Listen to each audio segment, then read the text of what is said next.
So right off the bat, you can see a monk utilizing charged staff, fighting off against some kind of construct and a cannon. The charged staff goes off and causes shock damage to both the construct and the cannon. There's also a man in some kind of confinement torture device who seems to be bare-bottomed right next to him.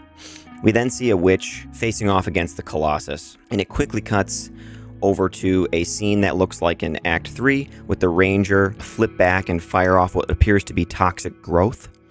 This isn't a skill. That's a bow skill. You leap into the air, fire a volley of arrows that cause toxic pustules to sprout from the ground on impact. The pustules explode after a delay and can be poisoned, causing them to explode faster and more violently. And there appears to be some really cool enemies in this section too. This one has like lots of scales and armor on it. There's like what appears to be some kind of dragon-like creature or wyvern in the back. Talkative Tri was noting in his breakdown on his live stream the other day. We then see the mercenary fire off a projectile. And there are lightning rods in the ground, though, if you notice, because you see these explosions of electricity go off as well. And you just see this massive AoE clear explosion of lightning and fire-based damage, it appears. So it seems as if maybe this character had a bow on swap, shot the lightning rods down into the ground, and then fired off something that could chain with them with the crossbow afterwards. The other thing I noticed was in this short little clip, you can see the character running with Arctic armor, and it hasn't dissipated yet. So it could be that it's just like an extended duration from support skills. But what if there is an ascendancy that allows these kind of effects to last a lot longer or something? And so here's Arctic armor. It's a persistent spell cold buff. Conjures an icy barrier that gains stages over time.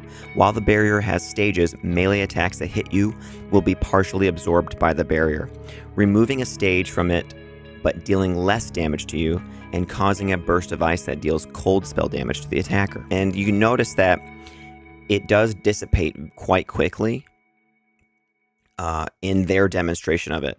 But here we're seeing that it actually is persisting a little bit. So that's kind of cool. So maybe you could build into Arctic armor a bit more and make it more useful, make it last longer. And so I think what we're seeing here is the ability boneshatter.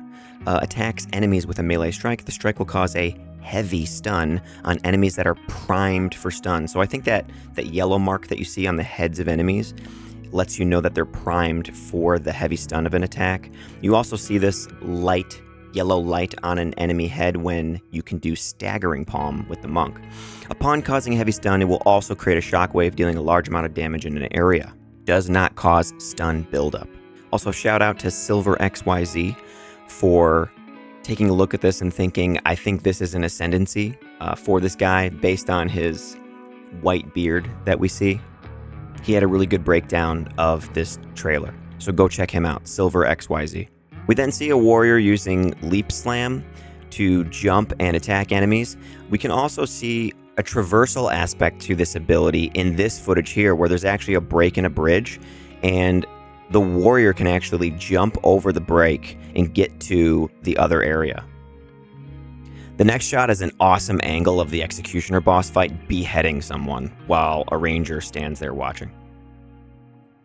So then here's a ranger vaulting over a boss using electrocuting arrow to apply electrocute ailment. One really cool detail too is that you can see the boss actually drop her weapon when she gets electrocuted. Electrocuting arrow. It says leap forward into the air and fire downward. Hitting an enemy will attach an electrocuting rod to them, causing all incoming lightning damage to apply electrocution. This rod is removed when the enemy is next electrocuted. And that brought to mind one of the uniques that they recently showed us, which is Kitoko's Current, Jeweled Gloves.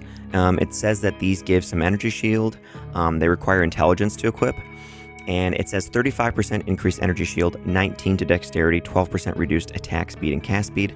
And then here's the uniqueness of it. Lightning damage from hits also contributes to electrocute buildup. So that's kind of cool.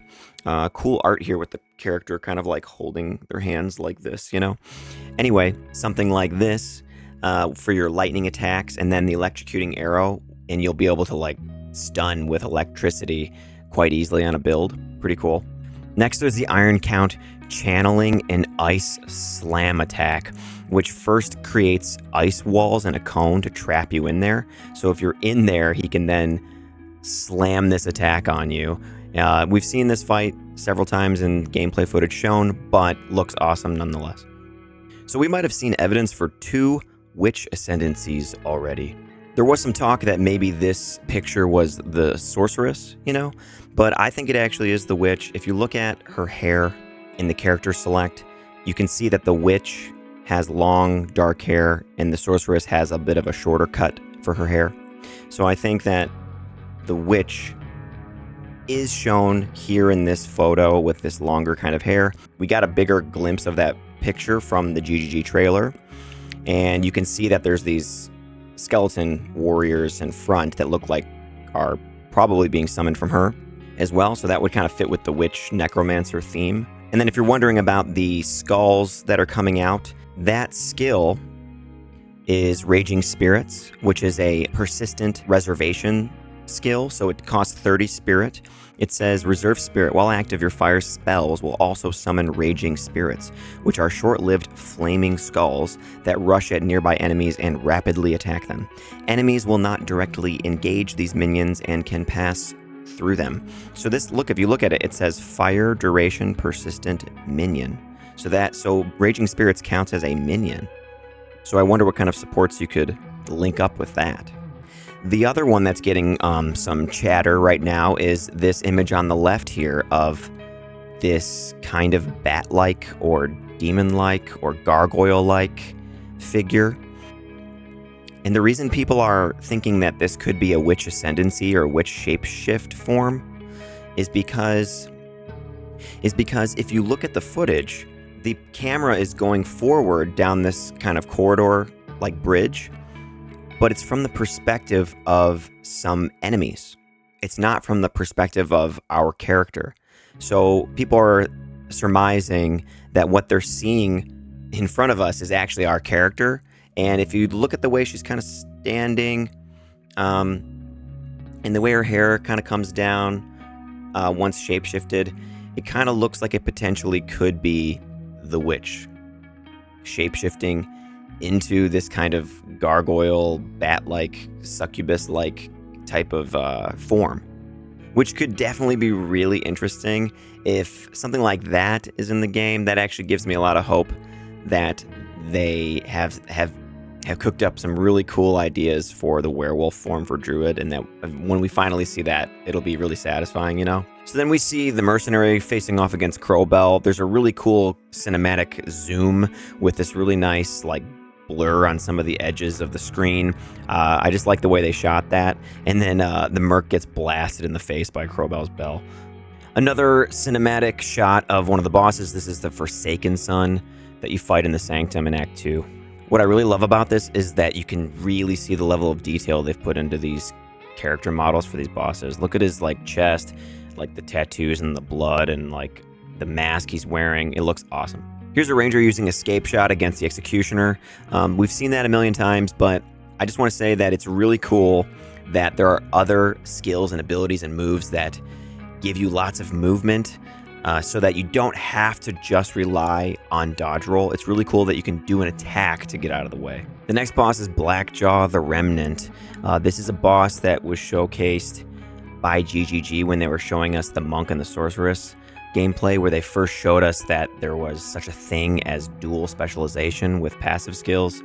The cool thing about this boss too is the reward is maximum 10 to spirit from the flame core. Next we see an absolute money shot in this trailer. Lightning comes down and empowers a gigantic two-handed sword that a boss is holding.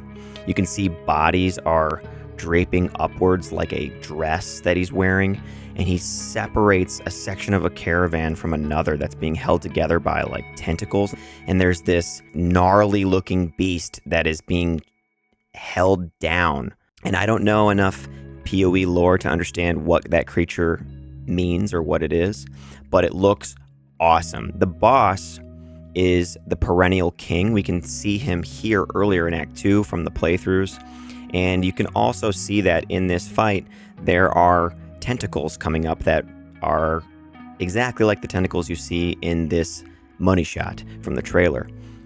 Furthermore, we know that this is the Perennial King because there is a playthrough from Nugian. They played Warrior and Monk together, and they were able to get to the Dreadnought, it's called.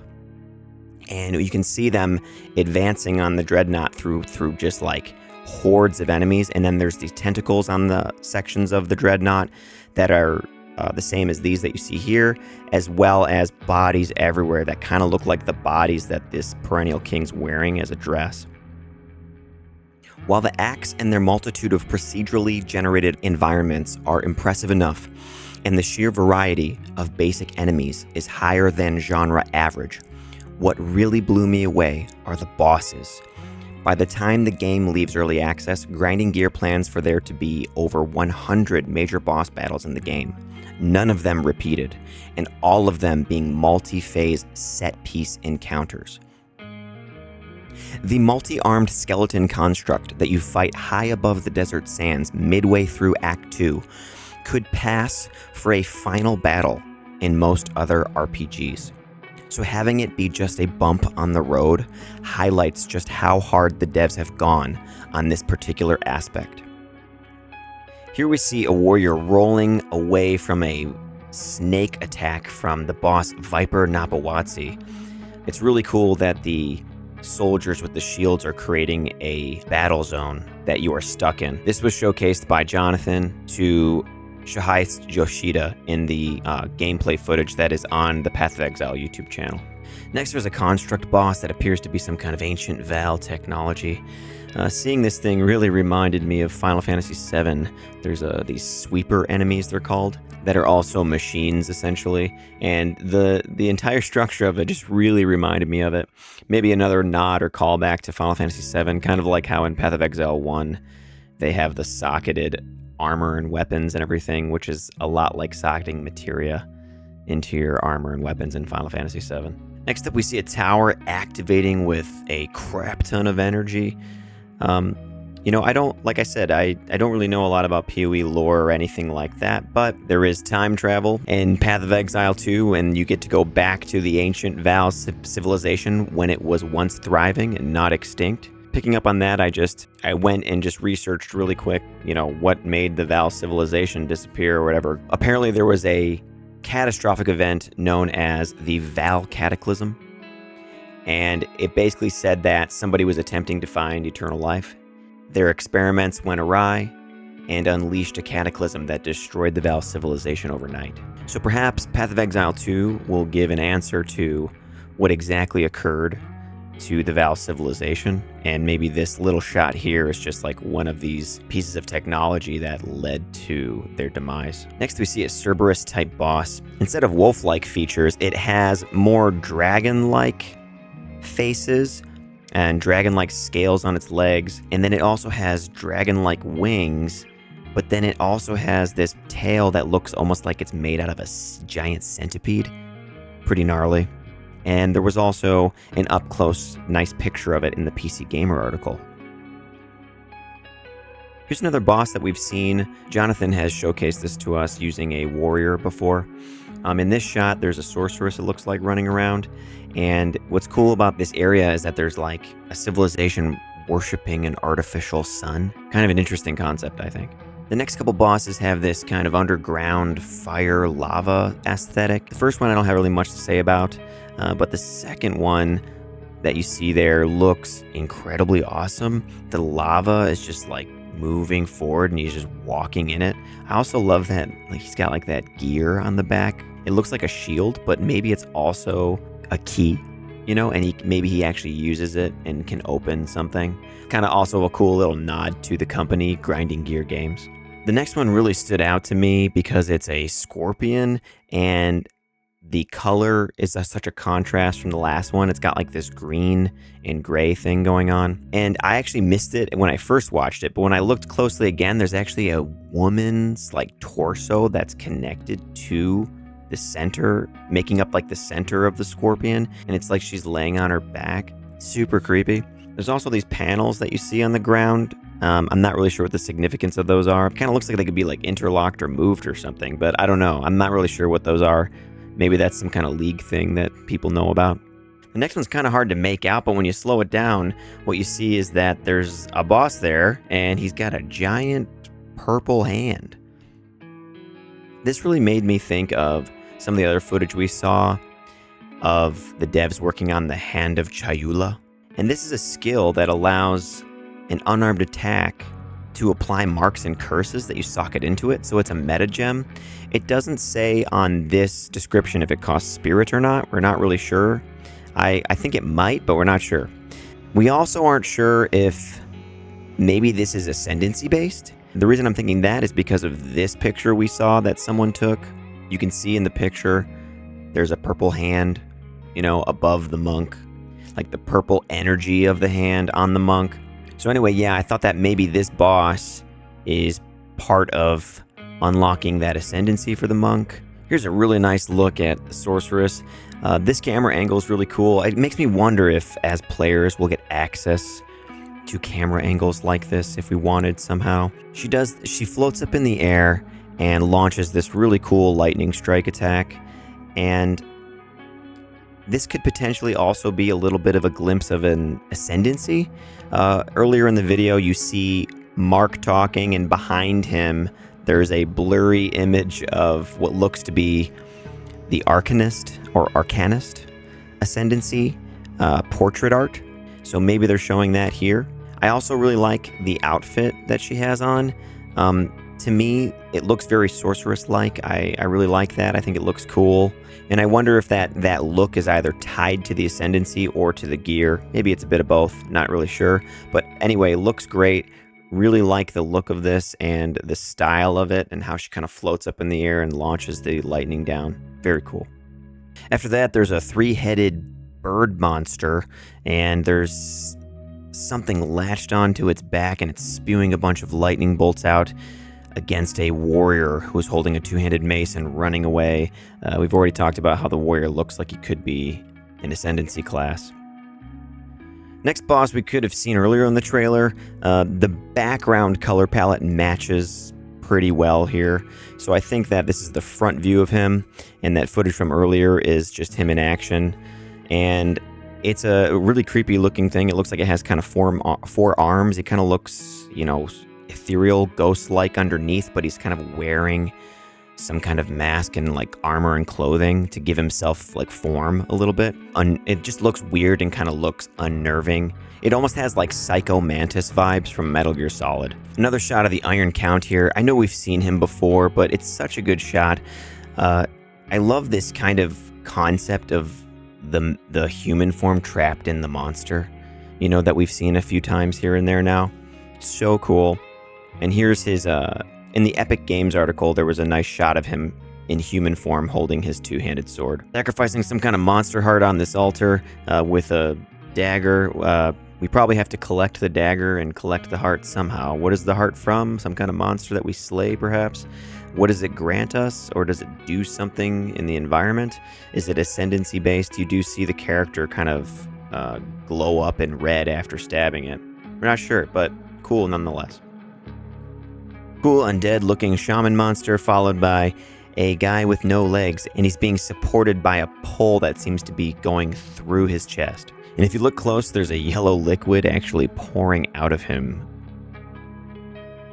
Another greatly detailed boss. This is like an optional boss in Act 1 somewhere. You can kind of see the environment around him looks like it could be in the Grim Tangle or something like that in Act 1. He's got the spores, an undead skull-looking face. What a cool design, and just like optional. I'm pretty certain. Cool shot of some slaves pulling a caravan with a soldier riding one of these chocobo-looking things from Final Fantasy. Only theirs in PoE look a little bit more dinosaur bird hybridized. Cool shot of the Wrathbreaker boss. This is like a centaur if it was half horse, half hyena almost. And if you watch some of the playthroughs, you can see that in Act 2, if you kill this guy and you return this quest reward in, you can get your first 30 spirit for your character, which is kind of a big deal, because at that point, that means you could get something like Arctic Armor or Herald of Thunder, or Herald of Ash. All of those really help your character if you've studied some of these playthroughs. Quick shot of Ruja, the Dread Engineer, found in the Foundry in Act 2. Has like a flamethrower type attack. Pretty cool. Epic shot of the Colossus that you fight in Act 2. We've seen that before. And then we have a very menacing close-up front view of Zicodal. Cool thing about this boss is that you kind of unlock him. GGG showed us this boss fight. He comes out of the wall. He kind of looks like he's part of the wall or some kind of like decoration or something on it. And it's really cool how he kind of materializes out of it. Last shot is completing the runes to save the hooded figure that's who's hanging from that tree. And then the mist and cloud that bursts out of it forms and creates the silhouette of the hooded figure. The hooded one, kind of a mysterious character. He identifies items for you in the game, and he can refund passives. Reminds me of Deckard Cain, but also the Wanderer. But then when he speaks, it kind of reminds me of Tyrael from Diablo 2. Kind of like on a mesh of those three things all in one. November 21st, we get to see a live reveal from GGG. Can't freaking wait. And then December 6th, we get to actually log into the game, which is freaking awesome. I also want to say that on November 30th, I will be kicking off the chat and podcast schedule that Talkative Tri has. I'm first, all right? I volunteered to go first. I was that guy in class when everyone's like, who wants to give the presentation first? And I'd be like, I will. So anyway, I decided to jump on it. When I chose that too, I was like, man, I really hope that they don't do some kind of big reveal like the day after. So I'm really happy that they decided to go ahead with this on November 21st. And that my talk with Tri is going to be on November 30th. Should be fun. We're obviously talking about Path of Exile 2. From my perspective, since I'm a Diablo 2 player, I'll bring a lot of that to the conversation as well, I think. So please be on the lookout for that. November 30th, me and Talkative Tri in a podcast together. And also just, it's really cool of him to include someone like me whose channel is 10 times smaller than his, you know.